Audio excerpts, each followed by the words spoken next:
പ്രഭാഷകൻ 35-ാം അധ്യായം. നിയമം പാലിക്കുന്നത് നിരവധി ബലികൾ അർപ്പിക്കുന്നതിന് തുല്യമാണ്. കൽപ്പനകൾ അനുസരിക്കുന്നത് സമാധാന ബലിക്ക് തുല്യവും. കരുണയ്ക്ക് പകരം കരുണ കാണിക്കുന്നത് ധാന്യബലിക്ക് തുല്യമാണ്. ഭിക്ഷ കൊടുക്കുന്നവൻ കൃതജ്ഞതാബലി അർപ്പിക്കുന്നു. ദുഷ്ടതയിൽ നിന്ന് ഒഴിയുന്നത് കർത്താവിന് പ്രീതികരമാണ്. അനീതി വർജിക്കുക പാപപരിഹാര ബലിയാണ്. വെറും കൈയോടെ കർത്താവിനെ സമീപിക്കരുത്. എന്തെന്നാൽ ഇവയെല്ലാം അനുഷ്ഠിക്കാൻ നിയമം അനുശാസിക്കുന്നു. നീതിമാന്റെ ബലി ബലിപീഠത്തെ അഭിഷേകം ചെയ്യുന്നു. അതിൻ്റെ സുഗന്ധം അത്യുന്നതൻ്റെ സന്നിധിയിലേക്ക് ഉയരുന്നു. നീതിമാന്റെ ബലി സ്വീകാര്യമാണ്, അത് വിസ്മരിക്കപ്പെടുകയില്ല. കർത്താവിനെ മനം തുറന്ന് മഹത്വപ്പെടുത്തുക. ആദ്യഫലം സമർപ്പിക്കുമ്പോൾ ലുബ്ധ കാട്ടരുത്. കാഴ്ച സമർപ്പിക്കുമ്പോൾ മുഖം വാടരുത്. സന്തോഷത്തോടെ ദശാംശം കൊടുക്കുക. അത്യുന്നതൻ നൽകിയതുപോലെ അവിടത്തേക്ക് തിരികെ കൊടുക്കുക. കഴിവിനൊത്ത് ഉദാരമായി കൊടുക്കുക. കർത്താവ് പ്രതിഫലം നൽകുന്നവനാണ്. അവിടുന്ന് 7 ഇരട്ടിയായി തിരികെ തരും.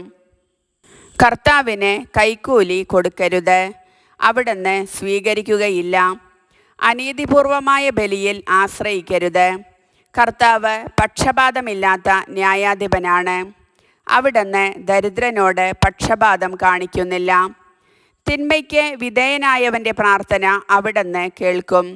അനാഥൻ്റെ പ്രാർത്ഥനയോ വിധവയുടെ പരാതികളോ അവിടുന്ന് അവഗണിക്കുകയില്ല. തൻ്റെ കണ്ണീരിന് കാരണമായവനെതിരായി വിധവ വിലപിക്കുമ്പോൾ അവളുടെ കവിളിലൂടെ കണ്ണീർ ഒഴുകുകയില്ലേ? കർത്താവിന് പ്രീതികരമായി ശുശ്രൂഷ ചെയ്യുന്നവൻ സ്വീകാര്യനാണ്. അവൻ്റെ പ്രാർത്ഥന മേഘങ്ങളോളം എത്തുന്നു. വിനീതൻ്റെ പ്രാർത്ഥന മേഘങ്ങൾ തുളച്ചു കയറുന്നു. അത് കർത്തൃസന്നിധിയിൽ എത്തുന്നതുവരെ അവൻ സ്വസ്ഥനാവുകയില്ല. ന്യായവിധി നടത്തി നിഷ്കളങ്കന് നീതി നൽകാൻ അത്യുന്നതൻ സന്ദർശിക്കുന്നതുവരെ അവൻ പിൻവാങ്ങുകയില്ല. കർത്താവ് വൈകുകയോ സ്വസ്ഥനായിരിക്കുകയോ ഇല്ല. അവിടുന്ന് നിർദ്ദയൻ്റെ അരക്കെട്ട് തകർക്കുകയും ജനതകളോട് പകരം വീട്ടുകയും ചെയ്യും.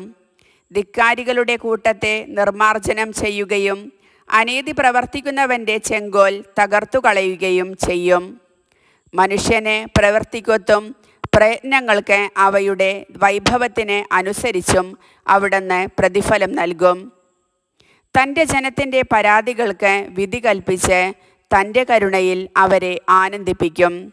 വരൾച്ചയുടെ നാളുകളിൽ മഴക്കാറ് പോലെ കഷ്ടതയിൽ കർത്താവിൻ്റെ കരുണ ആശ്വാസപ്രദമാണ്. കർത്താവിൻ്റെ വചനം.